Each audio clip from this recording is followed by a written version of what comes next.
잠시 후 이재명 더불어민주당 대표의 공직선거법 위반 혐의 사건 1심 선고 공판이 진행됩니다. 최종적으로 벌금 100만 원 이상의 형이 확정된다면 의원직을 잃을 뿐만 아니라 다음 대선 출마도 어려워지게 되는 만큼 오늘 선고 결과부터 주목되고 있습니다. 예, 오늘 1심 선고의 핵심 쟁점은 무엇일지 박주희 변호사와 함께 짚어보겠습니다. 어서 오십시오. 네. 자, 이재명 대표의 선거법 위반 사건 1심 선고 공판이 잠시 후 2시 반부터 열리게 됩니다. 이 대표의 경우에는 지난 9월에 있었던 결심 공판 때는 한 10여 분 전에 도착해서 입장을 밝힌 바 있는데 오늘은 어떻게 좀 예상해 볼 수 있을까요?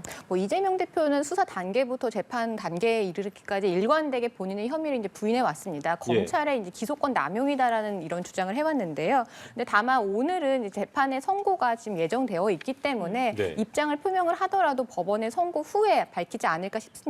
만약에 무죄가 나온다라고 하면 본인이 계속 견지해왔던 입장이 맞다라는 부분을 좀 강조를 할 것 같고요. 만약에 이제 유죄가 나온다라고 하면 또 그 부분에 대해서 본인의 입장을 밝히지 않을까 예상이 됩니다. 예, 오늘 선고를 앞두고 사실 재판이 생중계될 것이냐 아니냐 이 부분도 관심을 끌었는데요. 재판부에서는 고심 끝에 생중계하지 않기로 결정을 했습니다. 다만 이게 신청을 통해서 추첨된 분들, 일반 방청객은 재판을 볼 수가 있다고 하더라고요. 네, 원래는 2017년까지는요. 재판의 이 생중계 자체를 허용하지 않았습니다. 그런데 이제 법원이 2017년에 방청 및 촬영에 관한 규칙을 개정을 하면서 재판 생중계도 가능하도록 규칙을 개정을 했는데요. 다만 언제나 허용되는 것은 아니고 질서 유지나 보안상의 이유로 허가하지 않을 수도 있습니다. 그런데 이번 사안 같은 경우는 워낙 정치적으로 좀 민감한 사안이고 이제 사회적인 관심이 좀 과도하다 보니까 안전 문제 등을 이유로 좀 허용하지는 않았습니다. 근데 다만 우리나라에 이루어지는 재판은 모든 재판은 공개 재판이 원칙입니다. 그 말뜻은 공개된 장소에서 누구나 이제 방청할 수 있다라는 건데요. 그게 뭐 어떻게 보면 투명하고 적법한 절차에 따라서 재판이 진행되고 있다라는 걸 이제 방증하는 것일 텐데요. 근데 다만 공개 재판이라고 하더라도 이 수용할 수 있는 인원이라는 이 물리적 한계를 벗어나서 허용할 수는 없겠죠. 근데 이번 사안 같은 경우는 워낙 이제 사람들의 관심이라든지 사회적인 이런 관심이 높다 보니까 많은 방청인들이 몰릴 것으로 예상이 되었기 때문에 사전에 이 신청을 받고 추첨을 통해서 방청할 수 있는 사람들을 선정한 것으로 보입니다. 그런 이유일까요? 법원이 오늘 선고를 앞두고 법정을 이제 소법정에서 중법정으로 변경을 했다고 하던데 소법정 같은 경우가 30여석 규모고 중법정이 100여석 규모인데 어떤 이유라고 봐야겠습니까? 대부분의 재판 같은 경우는 보통 이제 30명 정도 수용할 수 있는 소법정에서 이루어집니다. 근데 이번에 중법정으로 이제 법정으로 옮긴 것은 법원이 많은 인원을 수용하기 위한 것도 있지만 한편으로는 안전상의 문제도 좀 고려한 게 아닌가 그렇게 예상이 됩니다. 왜냐하면 이제 소법정은 법원에 들어올 때 그리고 법원에 들어올 때 물론 뭐 보안 검색대라든지 소지품 검사를 다 모두 하지만요. 소법정 같은 경우는 복도에 있다가 누구나 이제 법정에 들어갈 수가 있는데요. 그런데 이 중법정 같은 경우는 보안 관리가 좀 더 철저하고요. 들어가는 길이 좀 상대적으로 좀 복잡합니다. 근데 아까도 말씀드렸지만 이번 사안 같은 경우는 워낙 사회적인 관심도가 많기 때문에 이 재판부에 대한 안전상 우려도 좀 제기되고 있고 아니면 방청인들 사이의 안전상의 우려도 좀 제기되고 있는 상황이다 보니까 법원에서는 수용 인원을 늘리겠다라는 취지도 있었지만 한편으로는 보안상 위험 때문에 상대적으로 좀 보안 관리가 철저하게 되어 있는 중법정으로 옮긴 게 아닌가 그렇게 좀 조심스럽게 추측이 됩니다. 예, 저희가 조금 전에 한채희 기자 연결을 해서 이 지지자들과 또 반대 진영 모두 집회를 진행하고 있는 현장도 연결을 한번 봤는데요. 그만큼 지금 법원 주변의 긴장감이 점점 높아지고 있습니다. 혹시나 하는 그 선고 이후의 혼란 뭐 이런 부분에 대한 대비도 필요하지 않을까요? 네, 오늘 전운이 감돈다라는 표현이 절대로 과장이 아닐 정도로요. 사실 오늘 서울중앙지방법원 근처에는 긴장감이 좀 감돌고 있습니다. 저희 변호사들 같은 경우는 재판 때문에 법원 출입을 굉장히 자주 하는데요. 어제 사실 변호사들에게 변호사회에서 안내 메일이 왔습니다. 오늘 이 서울중앙지방법원 근처에서 집회 시위가 예정되어 있기 때문에 안전상의 이유로 모든 일반 출입 차량을 통제하고 원래는 중앙지방법원 같은 경우는 동문이 있고 북문이 있고 또 정문이 있는데 이번에는 이 정문과 북문을 통제한다, 폐쇄할 테니 동문으로만 이 보행을 하라라는 안내 메일이 오기도 했습니다. 그래서 워낙 계속 반복해서 말씀드린 얘기지만 정치적으로 민감한 사안이고 이제 사람들의 관심도가 높다 보니까 법원에서도 안전 문제를 우려하고 있다 이렇게 읽히는 것 같고요. 예. 또 오늘 담당 재판부 판사 3명의 퇴근길에도 이 보안 요원을 투입하겠다라고 밝혔으니까요. 네. 법원에서도 안전 문제에 대해서 굉장히 우려를 하고 있는 것으로 이렇게 보입니다. 예. 지금 뭐 저희가 소리로 들리겠습니다. 법원 밖에서 이재명 대표의 지지자들이 또 이재명 대표를 연호하는 모습도 좀 들리고 있는데 잠시 후 2시 반에 선고 공판이 시작됩니다만 이게 뭐 2시 반 됐다고 해서 바로 판결을 내리는 게 아니잖아요. 어떤 과정이 좀 이루어지는지 짚어주시고 과정이 진행된 이후에 언제쯤 선고가 나올지도 예상을 좀 해보면 좋을 것 같습니다. 네, 뭐 일반 형사 사건 같은 경우는요, 일단 사건 번호와 피고인 이름을 이제 호명을 하면요, 예. 이제 이 부분에 대해서 재판부가 간략하게 이유를 설명하고 바로 이제 주문을 낭독을 합니다. 네. 그래서 이제 뭐 30분 내에 이제 선고가 되기도 하는데요. 근데 이번 사건 같은 경우는 30분을 훌쩍 넘어서 선고되지 않을까 그렇게 보입니다. 예. 일단 공소 사실에 대한 판단과 그리고 증거 관계 그리고 만약에 유죄가 나온다라고 하면 형을 정한 이유까지 모두 설명한 뒤에 최종적으로 유무죄에 대한 판단이 좀 나올 것으로 보이는데요. 예. 이 재판 같은 경우는 진행된 기간만 해도 2년 2개월입니다. 그리고 제출된 증거도 굉장히 많고요. 쟁점도 많은 사안이다 보니까 어떠한 이유로 유죄를 판단을 한다라고 했을 때는 어떠한 이유로 이 유죄를 판단을 했으며 무죄를 선고한다라고 했을 때는 어떠한 이유에서 무죄를 선고하는지 이런 부분에 대해서도 세세하게 좀 재판부는 이 설명을 할 것 같고요. 예. 사회적인 파장을 고려를 해서 보통은 판결문에 이런 내용이 모두 다 기재되어 있고 예. 선고 날에는 판결문의 내용을 모두 낭독하지는 않거든요. 그런데 예. 이번 사안 같은 경우는 판결문에 기재된 내용의 거의 대부분을 아마 낭독하지 않을까 그렇게 예상이 됩니다. 쟁점이 많기 때문에 그러면 시간이 꽤 걸릴 수도 있다 이런 말씀이죠. 예, 오늘 선고의 가장 큰 관심, 그러니까 유죄냐 무죄냐, 유죄라면 벌금 100만 원 이상의 선고가 나올 것이냐 아닐 것이냐 이 부분이 좀 가장 눈길이 쏠리는데요. 예. 뭐 물론 항소를 하게 되고 대법원까지 가야 이제 확정이 됩니다만 벌금 100만 원이 관건인 이유는 이게 피선거권 제한이 되는 기준이기 때문이잖아요. 일반적으로 100만 원 이상 형이 확정되면 어떤 제한을 받게 되는 겁니까? 네, 뭐 이재명 대표가 지금 기소된 혐의는 공직선거법상 허위사실 공표죄인데요. 이 공직선거법에 따르면요, 이 공직선거법 위반 혐의로 기소가 되어서 벌금 100만 원 이상의 형이 확정이 되면 확정된 날로부터 5년 동안은 피선거권이 박탈이 됩니다. 그래서 만약에 이 대표에게 이 100만 원 이상의 형이 선고가 된다라고 하면 2027년 이 대선에 이제 출마할 수 없게 되는 부분이 있고요. 또 이 국회의원직도 당연 이 무효가 상실하게 됩니다. 네. 그리고 또 당직을 가질 수가 없기 때문에요. 사실상 이 민주당의 당대표에서도 좀 내려와야 되는 상황입니다. 예. 근데 반면에 이제 무죄가 선고가 된다라고 하면 뭐 지금 이재명 대표와 관련돼서 계류되어 있는 재판은 4건인데 그 중에 한 건은 이제 사법 리스트가 좀 해소된다라고 일단락 된다라고 이렇게 볼 수도 있겠지만요. 예. 또 만약에 유죄가 선고가 된다고 하더라도 만약에 100만 원 이하의 벌금에 선고가 된다라고 했을 때는 사실상 유죄인 건 맞고 위법 행위가 확인된 건 맞지만 다만 피선거권 같은 제한은 받지 않게 됩니다. 예, 그러면 유죄가 선고되더라도 벌금 100만 원 미만의 선고가 된다면 정치적 생명은 연장이 된다 이렇게 볼 수 있는 거죠? 네, 이 피선거권 제한 부분이 아마 이재명 대표한테는 가장 민감한 부분일 거예요. 네. 아까도 네, 잠깐 말씀드렸지만 2027년 대선 문제가 좀 걸려 있기 때문에 그래서 유죄가 인정이 된다라고 하면 당연히 뭐 여당이나 다른 반대 측에서는 이 부분에 대해서 공격을 하겠지만 법적인 부분에서 따졌을 때는 이 공직선거법상 이런 제한은 없다 이렇게 보시면 될 것 같습니다. 예. 자, 벌금 100만 원 이상이 선고된다면 말씀드렸던 것처럼 선거권 제한도 그렇습니다만 추가적으로 보니까 지난 대선에서 민주당이 선관위 측으로부터 받았던 434억 원, 요거를 이제 그대로 반납해야 되는데 요 보전 금액을 반납해야 하는 법적인 근거가 있을 거예요. 좀 들어보겠습니다. 네, 우리나라는 선거 공영제를 원칙으로 하고 있습니다. 선거 공영제가 뭐냐면 선거에 들어가는 비용은 나라에서 부담하도록 되어 있는 건데요. 그래서 일정 투표율 이상을 이제 획득하게 되면 선관위는 선거에 들어갔던 비용을 보전해 줍니다. 그래서 이 대선 때 이 민주당에게 선관위가 보전해 준 금액이 지금 말씀하시는 434억 원입니다. 그런데 이것 또한 이 공직선거법상 100만 원 이상의 형이 선고되고 확정되어서 이 당선이 무효가 된다라고 하면 예. 이 선관위에서 보전한 자금을 다시 회수해 줘야 됩니다. 네. 그렇군요. 자, 이재명 대표가 받고 있는 4개의 재판 중에 그 첫 번째 선고입니다. 이제 잠시 후에 나오게 될 텐데요. 잠시 후면 또 이재명 대표도 법원에 도착을 하지 않을까 싶습니다. 그렇습니다. 자, 공직선거법상 허위사실 공표 혐의, 이게 오늘의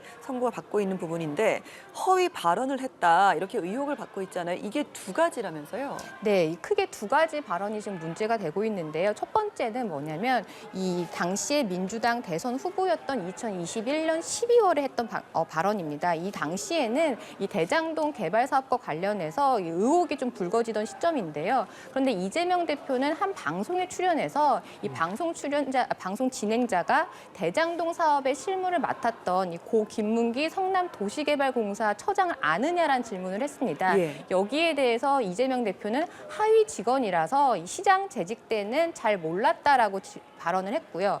또 한 가지 문제되는 발언은 같은 해 10월에 이제 국회 국토교통위 국정감사에 출석을 해서 당시에 이제 백현동 부지 용도 상황 변경과 관련해서 특혜 의혹이 불거지던 시점이었는데 이거에 대해서 질의를 받으니까 국토교통부가 직무유기 등으로 문제 삼겠다고 협박을 해서 용도 변경을 해줄 수밖에 없었다라는 취지의 발언을 했는데요. 예. 검찰은 이 두 가지 발언이 모두 허위 사실이다 이렇게 보고 있는 겁니다. 예.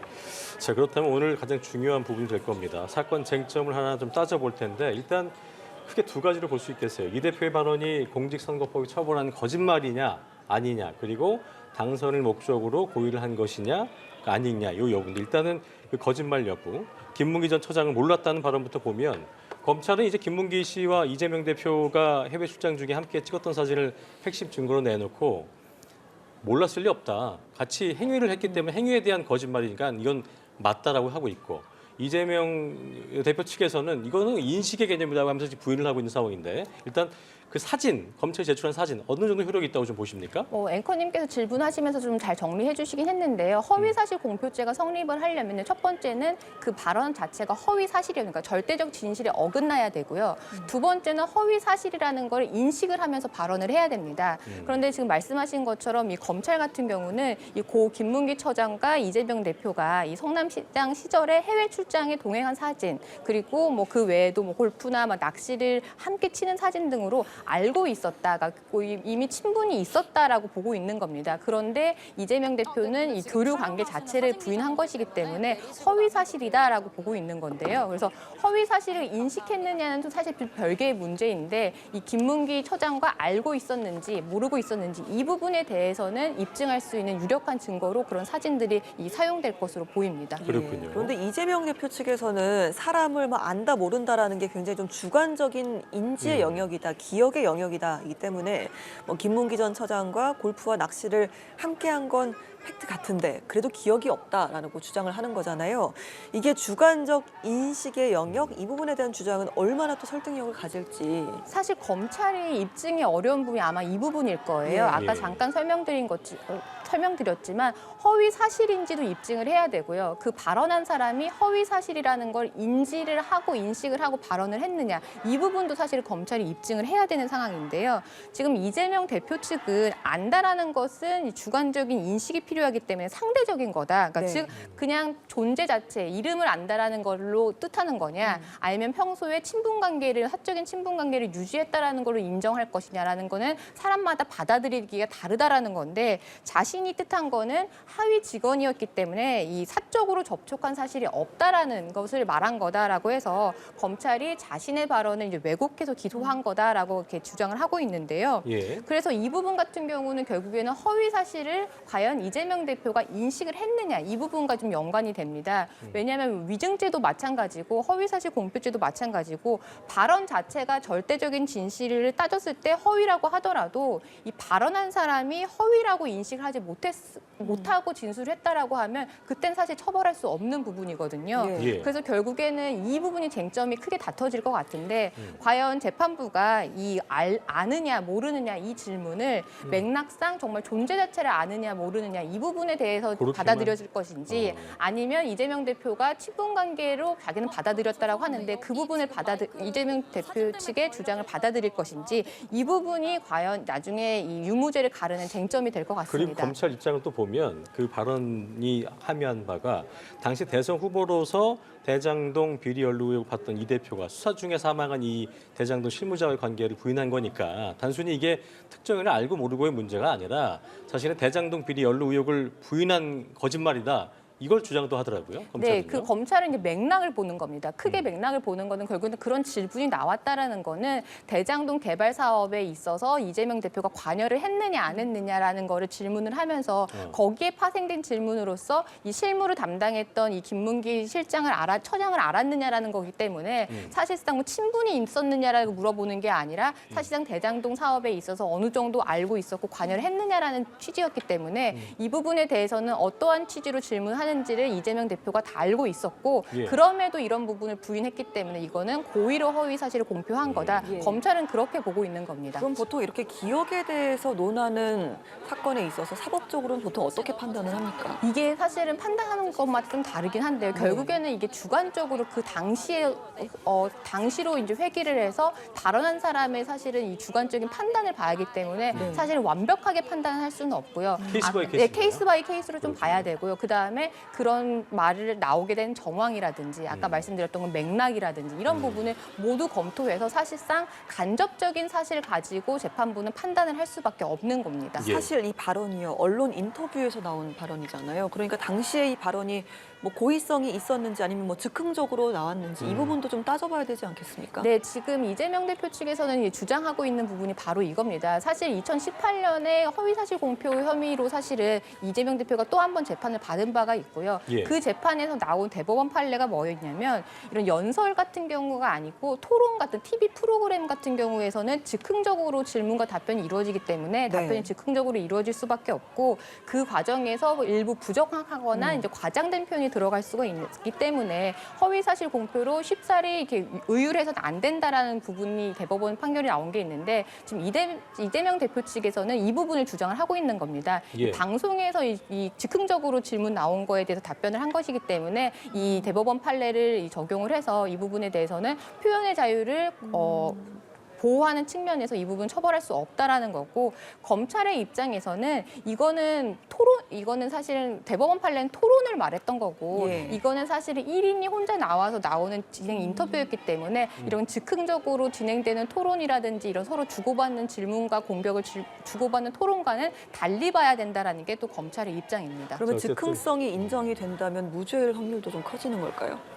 즉흥성이 만약에 인정이 된다라고 하면 그 발언 자체가 과연 허위사실 공표에 해당이 되느냐라는 부분에 대해서는 아마 판단이 나올 것 같고 또 하나는 다만 또 이 허위사실 공표죄가 성립이 되려면 허위사실인지 그리고 허위사실을 인지를 했는지 그리고 세 번째가 뭐냐면 그러한 발언이 과연 유권자들의 선거에 영향을 주었는지 이 부분도 판단을 하게 되는데 그렇게 즉흥적으로 나온 표현 아니면 과장된 표현 같은 경우는 이런 경우는 유권자들의 영향을 보지 않을 수도 있다. 이렇게 판단을 할 여지도 없지는 않습니다. 네. 어쨌든 재판부가 인식과 행위에 대한 해석을 어떻게 할지가 굉장히 중요한 부분이라고 볼 수 있겠고요. 또 쟁점이 된 또 다른 그 발언이 뭐냐면요. 2021년에 경기도 국정감사에서 나온 발언이었는데 백현동 개발부지 용도 변경은 국토부의 협박 때문이라는 발언 저희가 아까 리포트로도 확인시켜드렸었는데 이 거짓 여부가 쟁점인데 사실 이 대표의 입장에선 협박이라는 단어는 없었지만 화가 나서 협박이라고 과하게 표현했지만 국토부가 성남시를 압박한 건 사실이다.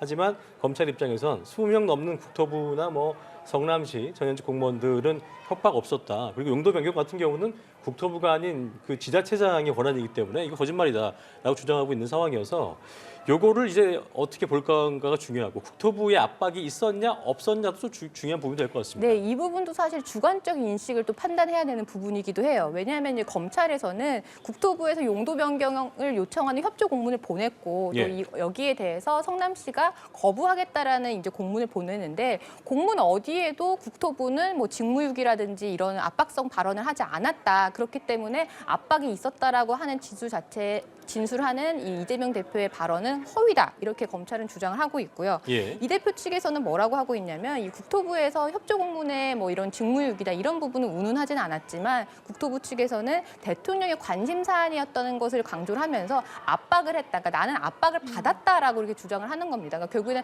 나는 주관적으로 압박이 있었다라고 이렇게 주장을 하는 거고요. 근데 이 재판에서도 과연 그러면 국토부에서 압박이 있었느냐 없었느냐를 가지고 성남시 직원들을 증인으로 불러서 이 진술을 시켰는데 진술이 조금 다릅니다. 이런 압박이 없었다라고 진술하는 증인도 있었고요. 압박을 느꼈다라고 하는 증인도 있었기 때문에 이 부분도 좀 약간 좀 쟁점이 좀 갈리는 부분입니다. 그래서 이 구체적으로 직무유기를 국토부가 언급한 사실이 없다고 하더라도 예. 과연 압박이 있었는지 없었는지 이 부분을 과장적 표현으로 볼 수 있는지 이 부분도 좀 쟁점이 될 것 같습니다. 자, 검정색 차량이 지금 보이는데요. 오늘 1심 선고 잠시 후에 진행될 텐데 이재명 대표 지금 2시 16분쯤이기 때문에 도착을 한 것으로 지금 보이고 있습니다. 예, 법원 앞의 모습이고요.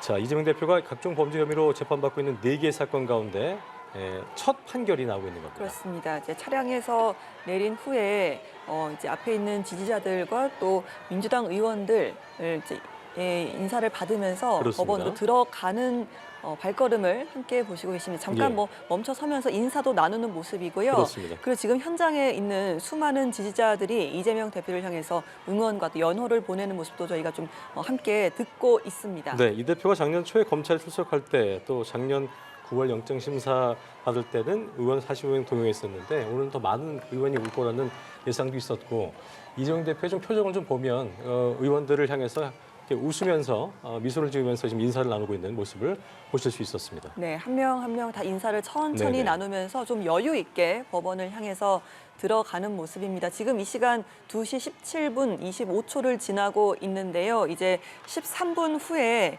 사법 리스크로 불리죠. 4개의 재판 가운데 첫 번째 공판이 시작이 됩니다. 그렇습니다. 이재명 대표의 운명을 가를 법원의 판단이 나오게 될 텐데요. 자, 당 관계자, 미소를 또 예. 짓고 있는 모습도 저희가 화면으로 함께 보시고 계십니다. 네, 당 관계자와 하나하나 인사를 나누고 있는데 저희가 과연 발언을 할지도 좀 지켜보도록 하겠습니다. 이재명 대표 오늘 국회에서 당 최고위 주재한 뒤 법원으로 이동을 한 것으로 전해지고 있는데 민주당의 전현희 최고위원 같은 경우는 오늘 최고위에서 무죄를 기대한다 이런 말을 하기도 했었습니다. 그렇습니다. 예. 자, 오늘 재판의 쟁점이 되는 발언이 두 가지입니다. 2021년 12월에 방송에 출연해서 성남시장 시절에 대장동 사업 실무자인 김문기 성남도시개발공사 처장을 몰랐다고 한 발언, 그리고 백현동 개발부지 예. 용도 변경이 국토부의 협박 때문이라고 한 발언 두 가지인데요. 지금 지지자들과 함께 네. 법원으로 향해서 안으로 들어가는 모습을 함께 보시고 계십니다. 옅은 미소를 짓고 아무런 말을 하지 않고 법원 내로 입장을 했습니다. 아까 박주희 변호사 말씀하신 것처럼 선고 전이기 때문에 말을 아끼는 거다 이렇게 좀 볼 수 있을 것 같습니다. 네, 좀 있으면 이제 선고가 나올 텐데 예. 선고에 대해서 소회를 밝히는 게 더 옳다라고 생각을 음. 하는 것 같습니다. 네. 예, 법원 내부로 들어와서 지금 또 계단을 향해 올라가는 모습도 함께 저희가 현장을 보내드리고 있는데요. 예. 이게 이제 2022년 9월에 재판에 넘겨졌고 지금 2년 2개월 만에 결론이 나는 겁니다.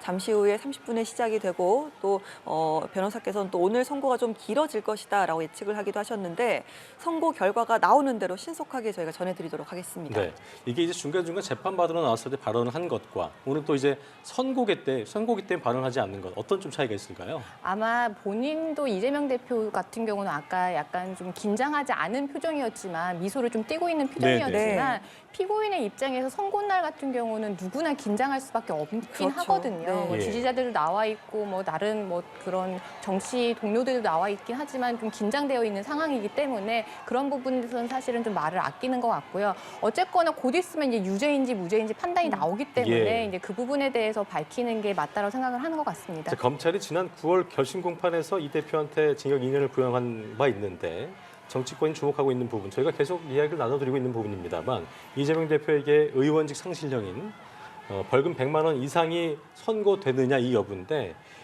이것에 따라서 앞으로의 정치적 입지가 달라질 거라는 전망이 나오고 있잖아요. 상당히 중요한 부분이라고 할 수 있겠습니다. 네, 그런데 이제 양형을 보면 이게 결국에는 유죄인지 무죄인지가 가장 중요할 거고 네, 만약에 네. 유죄가 나온다고 하더라도 과연 당선 무효형의 기준인 이 벌금 100만 원 이상이 나올 것인지가 사실 관건인데 근데 이제 법정형을 따져보면요. 사실은 이게 허위사실 공표죄가 5년 이하의 징역 3천만 원 이하의 벌금입니다. 네, 근데 네. 법원의 양형 기준을 보면요. 일단 기본의 양형 기준이 징역 8개월 이하 또는 벌금 200만 원, 300만 원을 기본으로 합니다. 그래서 만약에 유죄가 인정이 된다라고 하면 사실 굉장히 좀 이 이재명 대표 입장에서는 좀 긴장할 수밖에 없는 거고요. 예. 근데 다만 이제 감경인자가 있는 경우에는 벌금 70만 원에서 300만 원까지 선고를 갈 수 있고, 근데 만약에 가중이 된다라고 했을 때는 징역 8개월에서 2년 이상 그리고 벌금 500만 원에서 1000만 원 이하인데 이 부분이 사실은 지금 이재명 대표의 유죄인지 무죄인지에 대해서 발언하는 건 사실 좀 적절치가 않은데 네. 만약에 이제 유죄라고 한다라고 했을 때는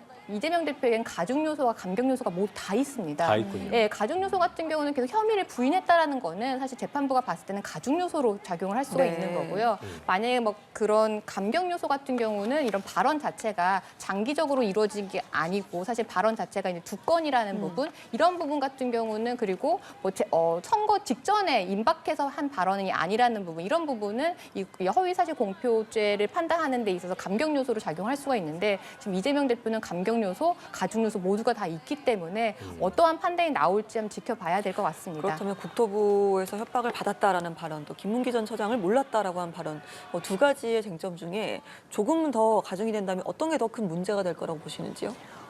지금 문제가 될 수 있는 발언 같은 경우는 사실 입증이 상대적으로 검찰에서 입증이 쉬운 부분은 국감에서의 발언입니다. 네. 국감 왜냐하면 발언. 국가에선 발언 같은 경우는 이 이 질문의 취지 자체가 이 백현동 부지의 용도 상향에 있어서 특혜가 있었느냐라는 부분에서 질문을 받았고 네. 이재명 대표는 특혜가 아니었다가 자신은 이런 국토부의 의도대로 따를 수밖에 없었다라는 거, 자기는 특혜를 준 적이 없다라는 취지로 말을 했기 때문에 사실은 이 부분에 대해서는 관여를 했는지 안 했는지 이 부분만 사실은 판단을 해보면 되는 부분이거든요. 그래서 상대적으로 검찰에서는 이 국정감사에서 한 발언은 사실은 네. 입증이 쉬운데 이 김문기 처장을 알았느냐 몰랐냐는 이 부분 같은 경우는 아까도 말씀드린 것처럼 약간 주관적인 인식의 작용에 많이 이 좌우되는 부분이고 예. 이걸 달리 본다고 하면 재판부 입장에서는 해석의 여지가 있다라고 보는 거거든요. 그래서 만약에 유죄가 인정이 된다고 하더라도 해석의 여지가 있기 때문에 그렇죠. 양형 부분에 있어서는 조금 이 감경할 수 있는 요소로도 작용하지 않을까 그렇게 예상이 됩니다. 자, 이재명 대표의 조금 전 출석 현장 모습인데 많은 지지자들의 이 소리가 들리고 있죠. 신발이 투척됐다 이래서 경찰이 막히긴 했습니다만 워낙 강렬하게 좀 많은 분들이 좀 몰려 있기 때문에 신발 투척됐다는 또 소식도 현장에서 전해오고 있습니다. 네, 지지와 또 반대 집회가 동시에 열리고 있기 예. 때문에 여러 가지 좀 변수는 좀 있는 모양입니다. 조금 전에 출석 현장 모습 저희가 계속 보여드리고 있습니다. 그렇습니다. 조금 전에 모습입니다. 예, 앞서 이재명 대표가 지난 2018년에 경기도지사 후보자 TV 토론회에서 친형을 강제로 입원시키려 한 적이 없다라는 취지로 말해서 이게 허위사실 공표를 기소된 적이 있잖아요. 그런데 2020년에 대법원에서 처벌할 수 없다고 판단을 하기도 했습니다. 예. 자, 이번 사건에도 같은 논리가 적용될 것이냐 이것도 궁금하네요.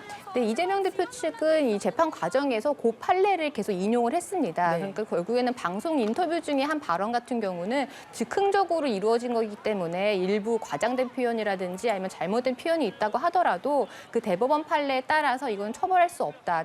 정치적인 표현의 자유를 보호해야 된다라고 이렇게 주장을 하고 있고요. 검찰은 해당 판결은 이번 이재명 대표의 사안에는 적용될 수 없다라는 겁니다. 예. 그 해당 판결의 취지는 토론회에서, 그러니까 토론회라는 거는 다른 후보들이 함께 참석을 해서 서로 이 질문과 공격과 방어가 계속 이 즉흥적으로 움직이는 상황이기 때문에 그런 상황에서는 뭐 일부 과장된 표현, 잘못된 표현이 들어갈 수 있는 건데 이재명 대표가 진술했던 이 발언은 하나는 국정감사기 때문에 사실은 굉장히 좀 진중한 자리고 질문이 예상되는 자리였고 또 하나는 이제 방송 인터뷰인데 이 방송 인터뷰에는 여러 명이 참석한 게 아니라 방송 진행자와 1인 인터뷰이로서 이재명 대표가 나간 거기 때문에 그렇죠. 이런 즉흥적인 표현에 대해서 보호하는 이런 토론회, 연설이라든지 이런 대법원 판결은 해당 사안에서는 적용될 수 없다 이렇게 검찰은 반박을 해왔습니다. 검찰이 이제 지난 9월에 결심 공판에서 이 대표에게 양형 기준상 최고 형량이더라고요. 징역 2년 구형했는데 아까 이 국감장에서의 발언이 이제 그래도 검찰 입장에서는 입증하기가 쉬운 부분이라고 얘기하셨었는데 이거에 대해서 얘기할 때는 국감에서의 어떤 허위 발언으로 명예훼손죄로 벌금 300만 원 선고받았던 전직 교수 사례를 들어서 처벌이 가능하다 얘기를 주장했더라고요. 네, 맞습니다. 그리고 이제 이 대표 측에서는 뭐라고 했냐면 해당 국감 자리는 선거와 관련된 자리가 아니다 이렇게 주장을 해왔습니다. 왜냐하면 나는 경기도지사로서 이 자리에 간 거지 뭐 선거와 관련해서 뭐 유세를 하는 자리가 아니었다 이렇게 주장을 했는데 검찰은 그렇게 반박하지 않았습니다. 그렇게 보지 않았습니다. 왜냐하면 이 질의 자체가 백현동 이 용도 변경 상향과 관련돼서 의혹이 불거졌고 예. 그게 대선에서도 사실 이슈가 됐던 사안이기 때문에 이 당시 사안은 이 대표가 민주당 대선 후보로서 이제 경선에 입후보한 시점이기 때문에 결국에는 국감에 경기도지사로서 나간 발언이라고 하더라도 결국에는 이 경선에 나간 입후보자로서 이 한 발언이기 때문에 네네. 결국에는 선거와 관련이 있다 이렇게 있다. 반박을 하고 있는 겁니다. 예. 이게 보니까 그 말씀했던 징역 2년 구형 보통 허위사실 공포 혐의의 그 양형 기준이 있을 거라는 거죠. 보통 어느 정도입니까 그게? 네, 일단 뭐 법정형은 원래 5년 이하의 징역 3천만 원 이하의 벌금인데 일단 기본형은 징역 8개월 이하 그리고 벌금 200만 원에서 300만 원을 기본으로 하고 있습니다. 그렇군요. 여기에 이제 감경인자가 있으면 이제 감경을 하고 가중인자가 있을 때는 가중을 하게 됩니다. 예. 네. 자, 법원의 그동안의 판례들을 좀 보면요. 정치적인 표현의 자유는 다소 좀 폭넓게 인정돼 왔습니다만 그러면 이 발언이 지지율에 영향을 어느 정도 줬느냐 이 정도 쟁점일 텐데요. 자, 이 부분은 법원에서 어떤 것을 기준으로 판단을 내릴까요? 이 부분 같은 경우는 그 시점이 언제인 건지 그리고 그 발언한 장소가 언제인 건지 그리고 발언한 수단이 어떤 건지 그걸 세 가지를 복합적으로 봅니다. 아까 제가 가중 요소, 감경 요소 잠깐 설명드리면서 말씀을 드렸는데 만약에 이 발언한 시기가 선거와 굉장히 임박한 상황이라고 한다라고 하면 유권자들의 이런 투표에 굉장히 영향을 많이 줄 거라고 보기 때문에 이 처벌의 필요성도 높아지는 거고 당연히 그거와 관련해서 양형도 높아지게 됩니다. 그리고 또 하나는 어떠한 자리였느냐인데 만약에 뭐 이런 방송이라든지 아니면 국감같이 TV 생중계가 되는 장소 같은 경우는 굉장히 전파성이 높죠. 그러니까 예. 한 번 하나의 발언을 하더라도 여러 사람한테 퍼질 수 있는 전파성이 높기 때문에 네. 선거에 미칠 영향력이 높다라고 판단을 합니다. 이런 부분은 굉장히 가중 요소로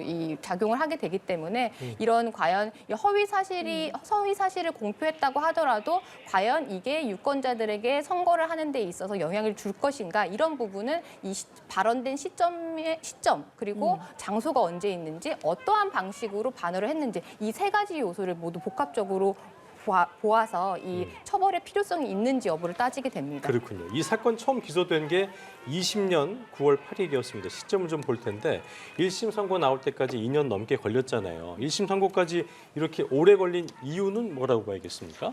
이 사건 같은 경우는 재판이 2년 2개월 걸렸고요. 이 재판 기일이 27차례나 열렸습니다. 그런데 이제 형사 재판에서 이 피고인이 공소 사실을 인정하는지 안 하는지 가지고 사실 재판이 얼마나 진행이 빠른지 느린지가 굉장히 민감하게 영향을 미칠 수밖에 없는데요. 네. 예. 지금 이재명 대표 같은 경우는 뭐 수사 단계에서부터 재판 과정에 이르기까지 혐의를 계속 전면 부인해 왔습니다. 근데 이게 결국에는 재판이 길어지는 데 영향을 미칠 수밖에 없었던 건데요.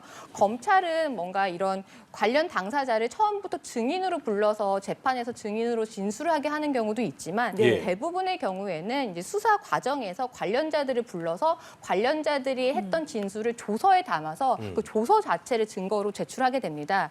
그런데 뭐 검찰이 제출한 증거를 언제나 재판부가 받아들이는 건 아니고요. 일단 상대방 피고인이 이 증거를 사용하는 거에 대해서 동의를 할지 안 할지에 대한 인부 절차를 거칩니다. 그래서 만약에 증거를 동의하지 않는다라고 하면 그다음에는 어떤 절차를 거쳐야 되냐면 검찰은 그 해당 진술을 한 사람을 증인으로 다 재판에 불러야 됩니다. 다 불러야 됩니다. 그래서 이 당신이 진술한 대로 이 조서에 기재된 게 맞느냐 이 확인 절차를 확인 다 절차는 거쳐야 됩니다. 그렇군요. 예. 그리고 그 확인 절차를 거치기 위해서 증인을 소환을 했을 때 이 피고인 측에서는 결국엔 또 이 증인을 반대 신문을 해서 이 상대방의 증인의 진술을 신빙성을 탄핵합니다. 그러니까 당신이 한 말은 사실이 아니지 않느냐. 당신 이때 내가 뭐 같이 있지 않았느냐라고 해서 계속 신빙성을 탄핵합니다. 그런데 이 사안 같은 경우는 워낙 성남시 공무원들과도 굉장히 연관이 많이 되어 있고 뭐 관련된 사람들이 많다 보니까 이재명 대표가 모든 이런 검찰 측이 제출한 증거나 이런 조서들을 다 부인을 하게 되면서 예. 이 관련자들이 모두 출석을 해서 증인으로서 이 부분에 대해서 확인을 하기 때문에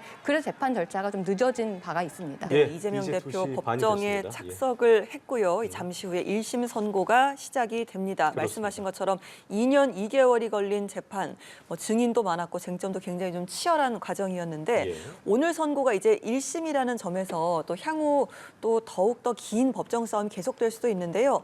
어떤 결과가 나오든 지금으로서는 항소할 가능성이 높다고 봐야겠죠. 네, 말씀하신 것처럼 어떤 결과가 나오든 뭐 검찰이든 아니면 이재명 대표 측이든 모두 항소, 상고까지 갈 수 있습니다. 왜냐하면 이재명 대표 같은 경우는 본인의 정치적 생명이 좀 걸린 재판이기도 하고요. 검찰에서는 지속적으로 이 검찰의 이 기소권 남용이라는 오명을 좀 쓰고 있는 상황이기 때문에 만약에 무죄가 나온다고 하면 당연히 이제 항소를 할 텐데요.